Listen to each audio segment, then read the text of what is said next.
السلام علیکم، آپ دیکھ رہے ہیں ریئلٹی ناؤ، میں ہوں علی سرور۔ سب سے پہلے لاکھوں کروڑوں اور درود و سلام حضور اکرم صلی اللہ علیہ وآلہ وسلم کے ساتھ ایک تصویر۔ گزشتہ روز اقرا یونیورسٹی کیمپس کا افتتاح کیا گیا۔ حیدرآباد میں نیا کیمپس کھلا ہے ان کا، اور وہاں افتتاح پر انہوں نے چیف گیسٹ کے طور پہ بلایا تھا سید مصطفیٰ کمال صاحب کو۔ وزیر صحت ہیں MKM پاکستان سے آپ کا تعلق، ان کے ساتھ انیس قائم خانی صاحب کو بلایا تھا۔ وہ دونوں وہاں گئے، اور وہاں ان کے ساتھ جو لوگ موجود تھے MNA MPs، وہ سب وہ لوگ تھے جن کا مرجر سے پہلے یعنی MPSP سے تعلق تھا، وہ سب وہاں موجود تھے۔ MKM جو ہے موجود، اس میں سے اگر ہم بات کریں، یہ جو گروپ سارے ایک ہوئے تو اس میں MKM کا کوئی بھی شخص موجود نہیں تھا۔ MKM سے موجود نہ ہونے سے مراد یہ نہیں ہے کہ یہ مصطفیٰ کمال صاحب کا یا دیگر لوگوں کا تعلق MKM سے نہیں ہے، جو گروپ بندیاں ہیں اس حوالے سے بات کر رہا ہوں۔ کیونکہ اس سے پہلے خالد مغول صدیقی صاحب جب حیدرآباد گئے تو وہاں بھی یہی ہوا کہ PSP سے تعلق رکھنے والے جو لوگ تھے وہ نہیں تھے بڑی تعداد میں، لیکن ان کے اپنے لوگ وہاں موجود تھے۔ گو کہ وہاں جو انہوں نے پروگرام کیا، اجلاس کیا تھا ورکرز کا، اس میں بہت کم تعداد تھی ورکرز کی، لیکن یہ جو وہاں گئے ہیں تو ان کی وجہ سے ظاہر ان کے لوگ کیوں تعداد زیادہ ہے تو وہ بڑی تعداد میں نظر آئے، تو اس میں تقسیم بہت گہری واضح ہوتی دیکھ سکتے ہیں، اور ہے MKM پاکستان ان چیزوں کی تردید کرتی ہے۔ اچھا، دوسری طرف یہ دیکھیے، گزشتہ روز سوشل میڈیا جو ہے MKM کی یعنی متحدہ قومی موومنٹ پاکستان کی، اس کا اجلاس تھا، اور اس میں بڑا اہم جو چیز ہو رہی ہے آج کل وہ یہ ہے کہ سوشل میڈیا جو انچارج ہیں سبین باجی، وہ MNA بھی ہیں، ممبر نیشنل اسمبلی بھی ہیں، اور ان کو شکایت یہ ہے کہ وہ جو گروپ میں میسیجز کرتے ہیں اپنے لوگوں کو، وہ سارے لیک ہو جاتے ہیں، اور وہ لیک آؤٹ ہوتے ہیں، اور پھر وہ سوشل میڈیا کی زینت بنتے ہیں، اور سب اس کو پڑھ رہے ہوتے ہیں، دیکھ رہے ہوتے ہیں ان کی ہدایت کو، جس میں اکثر و بیشتر وہ شکایت کرتی نظر آتی ہیں کہ جناب ان کی باتوں کو سیریس نہیں لیا جا رہا، اور ان کی باتوں پر عمل درآمد نہیں کیا جا رہا۔ مبینہ جو میسیجز لیک آؤٹ ہوئے ہیں ان کی میں بات کر رہا ہوں، اور پھر وہ میسیجز جو ہیں صرف پاکستان میں نہیں بلکہ دبئی تک پہنچتے ہیں، اور دبئی تک جب پہنچتے ہیں تو پھر ظاہر ہے پھر وہاں سے بھی کسی نہ کسی پروگرام میں جب بات ہوتی ہے تو ان کو پتہ چلتا ہے کہ جناب یہ تو بہت دور تک چلے گئے ہیں۔ تو اچھا، کل بھی یہی ہوا کہ اجلاس میں ان کے اپنے، اب وہاں چونکہ تقسیم بڑی ہے تو اس لیے جو وہاں سے تعلق ہے جن کا PSP والوں سے، تو وہ اجلاس میں نہیں آئے، سوری اس میٹنگ میں نہیں آئے، باقی لوگ وہاں موجود تھے۔ لیکن اب ہو یہ رہا ہے کہ محترمہ جو میسیجز کرتی ہیں تو اس گروپ میں 60-62 لوگوں کی کہا جاتا ہے موجودگی ہے، لیکن 3-4 ہی لوگ ہیں جو رپلائی کرتے ہیں، اور ان کی جو باتیں ہیں وہ لیک آؤٹ بھی ہوتی ہیں، ان کے میسیجز کے اسکرین شاٹس بھی مختلف سوشل میڈیا پلیٹ فارمز پر مختلف گروپس میں موجود ہوتے ہیں۔ تو یہ تقسیم تو ہوتی جا رہی ہے۔ اصل میں قیادت کا ہے مسئلہ بنیادی اور سب سے بڑا، وہ جب تک حل نہیں ہوگا جب تک کچھ بھی نہیں ہو سکتا، لیکن اب وہ کیسے حل ہوگا؟ وہ ہوگا انٹرا پارٹی الیکشن کے ذریعے۔ ایک تو یہ حل ہے، دوسرا یا تو پھر سارے ان کے کارکنان جو ہیں وہ آ جائیں باہر، اور پھر دمادم مسکرندر اور فیصلہ ہو جائے گا، یہ ساری باتیں۔ لیکن ایک بڑی اہم بات سوشل میڈیا میں دیکھ رہا تھا، اب یہ خبر درست ہے یا نہیں ہے اس کا فیصلہ ہوگا بعد میں، لیکن میں نے کہا میں آپ کے سامنے رکھوں، اور پھر اس کی کریڈیبلٹی خبر کی ہے یا نہیں اس پہ ہم بات کرتے ہیں۔ خبر یہ ہے، اور بڑی، اگر یہ خبر صحیح ہے تو بڑی گھمبیر خبر ہے۔ وہ کیا ہے؟ لاپتہ ساتھیوں کی فیملیز کا MKM پاکستان بہادر آباد آفس کے سامنے دھرنے کا اعلان۔ اگر یہ خبر صحیح ہے تو بہت الارمنگ ہے، کیونکہ یہ قیادت ویسی شدید اس وقت دباؤ کا شکار ہے۔ 106 کارکنان کی فیملیز نے کہا ہے کہ جی وہ عارضی مرکز بہادر آباد پر دھرنا دیں گے، اور اطلاعات ہیں کہ یہ احتجاج رواں ہفتے کے آخر میں متوقع ہے، جس میں خواتین بھی ہوں گی، بچے بھی ہوں گے، اور لاپتہ فیملی کے لواحقین بڑی تعداد میں وہاں شرکت کریں گے، اور پارٹی پہلے ہی اندرونی اختلافات کا شکار، مالی بے ضابطگیاں، تنظیمی ٹوٹ ان چیزوں کے الزامات۔ تو ایسے میں اگر یہ ہو جاتا ہے تو میرا خیال ہے کہ پارٹی میں بہت بڑا جو ہے ڈنڈ پڑ جا سکتا ہے، ان تمام چیزوں سے لوگ اٹھ کھڑے بھی ہو سکتے ہیں۔ لیکن اب 106 جو لاپتہ کی بات یہ سوشل میڈیا پہ گردش کر رہی ہے، اس میں کتنی صداقت ہے کتنی نہیں ہے، یہ احتجاج ہوگا یا نہیں ہوگا یہ ایک الگ بات ہے۔ لیکن اس سے پہلے کمال صاحب دعوے کرتے رہے ہیں کہ انہوں نے 500-600 سے زیادہ افراد واپس لائے، لیکن اب چونکہ کمال صاحب تو اس وقت دوسری پارٹی کے سربراہ تھے نا،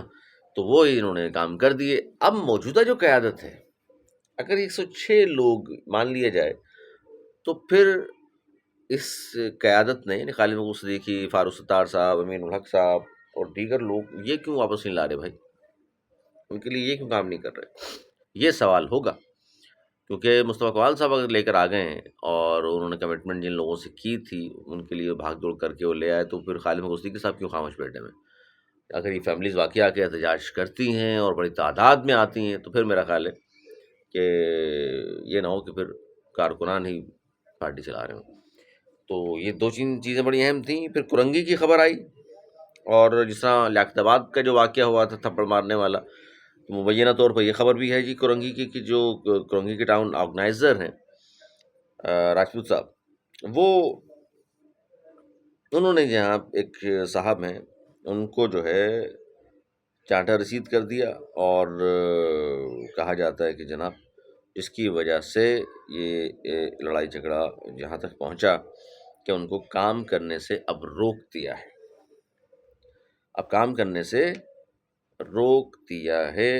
یہ اچھا، یہ تو خیر ٹاؤن آرگنائزر تو بنا دیا ایم کیو ایم نے، اس سے پہلے سیکٹر انچارجز ہوا کرتے تھے اگر یاد ہو آپ کو۔ دوبارہ لڑائی جھگڑے چل رہے ہیں جی، لیاقت آباد کے بعد اب کرنگی کا نمبر، اور کرنگی میں بھی یہ ہوا ہے کہ یہ واقعہ ہو گیا، اور ان دونوں تھپڑ کی گونج بڑی دور تک سنائی دے رہی ہے اگر دونوں خبریں درست ہیں تو، کیونکہ اس پر چلیں تفصیل سے بات کرتے ہیں اس پر بھی۔ اب آ جائیے ایک اور خبر کیا، اور خبر ہے جناب جہاں بانی متحدہ نے یہ کہا کہ وہ جو افغان بستی ہے اس کو خالی کرا کر کے آپ مہاجروں کے حوالے کریں، جن کے پلاٹس تھے، جن کی زمین تھی، جن کے ساتھ ظلم ہوا، جن پہ 40 سال یہ قبضہ کر کے بیٹھے رہے، گھر بنا لیے وہاں۔ اب ایک ویڈیو دیکھ رہا تھا، ہزار گز کے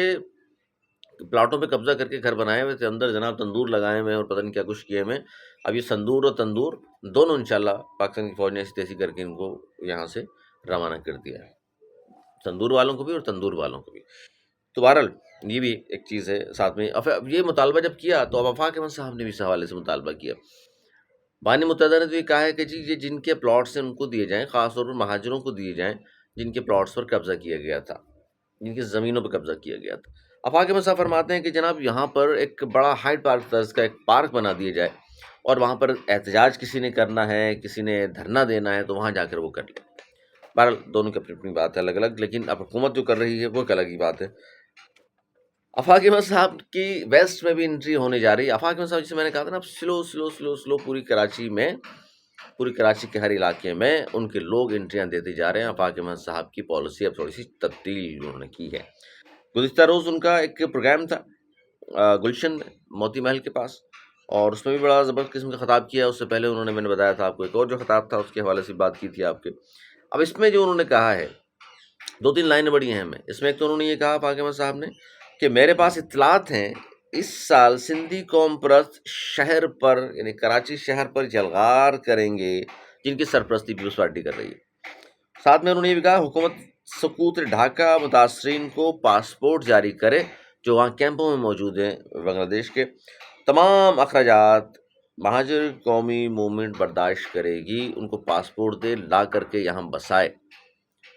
اس میں پہلے ایم کیو ایم پاکستان تو بعد میں بنی، متحدہ والے پہلے بات کرتے تھے بانی متحدہ، اور یہ والی ایم کیو ایم تو خیر اس پہ میں نے نہیں سنا اتنی کوئی بات کر رہی ہو، لیکن آفاق احمد صاحب نے کہا۔ اچھا، دو تین چیزیں بڑی اہم ہیں انہوں نے، جہاں اس عوام کو یہ بھی کہا ہے کہ آپ نے کس کے ساتھ جانا ہے۔ الطاف حسین کے ساتھ جانا ہے آپ نے، آفاق احمد کے ساتھ جانا ہے آپ نے، ایم کیو ایم پاکستان کے ساتھ جانا ہے، پھر ایم کیو ایم پاکستان میں در تقسیم دو تین گروپ میں، ان میں سے کس کو چوز کرنا ہے، اس پر انہوں نے یہ کہا ہے۔ ایک تو انہوں نے بھی کہا کہ جی دیکھیے، وہ کہتے ہیں جی الطاف حسین کو باپ کہنے والے اس سے وفاداری نہیں نبھا سکے تو پھر قوم ان پر کیوں بھروسہ کرے؟ جنہیں وہ اپنا روحانی باپ قرار دیتے تھے، جن کے لیے وہ کہتے تھے جینا مرنا ہے ہمارا، اس کو وہ کہہ رہے ہیں جی دھوکہ دے دیا، تو قوم پھر کیوں ان پہ بھروسہ کرے؟ وہ کسی کو دھوکہ دے سکتے ہیں۔ اور آگے جا کے انہوں نے فرمایا کہ جو الطاف کی بغل میں گھس کر فوٹو بنواتے تھے اور کہتے تھے کہ بانی متحدہ ہمارے باپ ہیں، اس وقت وہ کیا فیڈر سے دودھ پیتے تھے؟ عقل نہیں تھی ان میں، ہر بات ان کی وہ مانتے تھے، غلط ہو یا صحیح ہو، آج انہوں نے بانی متحدہ سے نظریاتی اختلاف نہیں کیا، وہ کہہ رہے ہیں یہ انہوں نے مائنس کر دیا یا چھوڑ دیا ان کو، یہ نظریاتی اختلاف نہیں کیا انہوں نے کہ ہم اس لیے چھوڑ لیں کہ ہمیں نظریاتی اختلاف ہے، بلکہ وہ کہتے ہیں اس لیے چھوڑا انہوں نے کہ ٹھاکر نے وفاداری تبدیل کروائی۔ اگر تم اپنے باپ سے وفاداری نہیں نبھا سکے جس نے تمہیں پہچان دی، صرف اپنا سر بچانے کے لیے وفاداری تبدیل کر دی، تو پھر یہ قوم تم پر کیوں بھروسہ کرے، کیوں تمہیں ووٹ دے، کیوں تمہارے ساتھ کھڑی ہو؟ اور آج تمہاری حالت یہ ہے کہ فارم 47 کے بغیر تم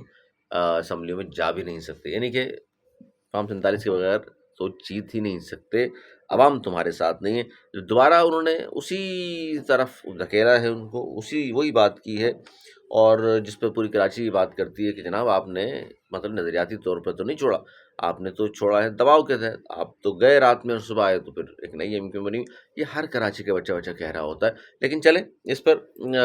ظاہر ہے وہ بہتر فیصلہ بقول ڈاکٹر فاروق صاحب سے ہم نے بھی پوچھا بارہا ان سے، تو انہوں نے کہا جی بہترین فیصلہ ہے میرا یہ، اور یہ میرا بہترین فیصلہ ہے۔ اور فاروق صاحب نے جو 2 سیٹوں میں الیکشن لڑا، ڈیفینس کی سیٹ اس پر اختیار بیگ صاحب جیتے ہیں، وہاں سے میرا خیال ہے کوئی 494 یا 550 ووٹ لیے تھے ڈاکٹر فاروق صاحب نے، تو یعنی سے پھر ظاہر ہے ووٹ تو وہاں بھی کچھ اور تھے، لیکن بہرحال فاروق صاحب آج اسمبلی میں موجود ہیں۔ اس بار ان کو بہرحال وزیر نہیں بنایا گیا، وزیر بن گئے خالد محمود صدیقی صاحب اور مصطفیٰ کمال صاحب، وہ رہ گئے۔ لیکن اس وقت جو اختلافات ہیں وہ بینہ طور پر جو خبریں باہر آ رہی ہیں اس پر پتہ ہی چلتا ہے کہ کراچی کی پوزیشن۔ اچھا، پھر انہوں نے یہ کہا کہ لوگ کہاں جائیں، لوگ کنفیوز ہیں، وہ الطاف حسین کے ساتھ جائیں، لوگ کنفیوز ہیں وہ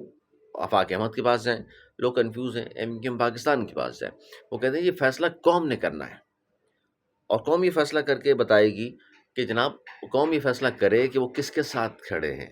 کون ہے جس کی سربراہی میں، جس کی رہنمائی میں وہ اور ان کے مسائل حل ہو سکتے ہیں، ان کی بات جو اوپر کر سکے، مطلب صرف اپنا فائدہ نہ دیکھتا ہو، اور یہ نہ ہو کہ جناب وہ جائے تو وہ عوام کو بھول ہی جائے اسمبلی میں جب اس کے لوگ پہنچیں، یا کم از کم ایک پرچم تلے سب آ جائیں، تاکہ پہلے کی طرح 84 کی طرح ایک طاقت کے طور پر ابھریں۔ 84 میں ظاہر ایم کیو ایم بنی تو ایم کیو ایم کی وہ طاقت تھی، اسٹرینتھ تھی، سب یہ ایک تھے، اور ایک ہی بانی قائد اس وقت انہوں نے بنایا ہوا تھا، تو اس کی اتنی وہ تھی آپس میں اتحاد کی برکت یہ تھی کہ صرف 3 سال بعد جب بلدیاتی انتخابات ہوئے تو ایم کیو ایم اپنا میئر لانے میں کامیاب ہو گئے۔ پھر اگلے سال 4 سال بعد، یعنی کہ 3 سال بعد وہ ہوئے، چوتھے سال میں پھر انتخابات جنرل الیکشن ہو گئے 88 کے، جس میں محترمہ بینظیر بھٹو وزیر اعظم بنی تھی، اس میں پھر ایم کیو ایم نے 11 سیٹیں حاصل کی کراچی حیدرآباد سے۔ تو یہ ہوتا ہے کہ کوئی بھی نئی جماعت 3 سال بعد میئر بن جائے اس کا، 4 سال بعد اسمبلی میں پہنچی ہو، بہت کم ہے پاکستان کی تاریخ میں اس طرح کی جماعت۔ اور آج تو خیر جو بھی حالات ہیں وہ آپ کے سامنے، تو اور بھی بہت ساری خبریں، بہت لمبا ولاگ ہو گیا 13 منٹ کا، انشاءاللہ جو رہ گئی ہیں وہ انشاءاللہ جلد دوسرے ولاگ میں آپ کے سامنے ہم رکھیں گے۔ اپنا بہت خیال رکھیے، ہمیں دیجیے اجازت، مولانا کی بات۔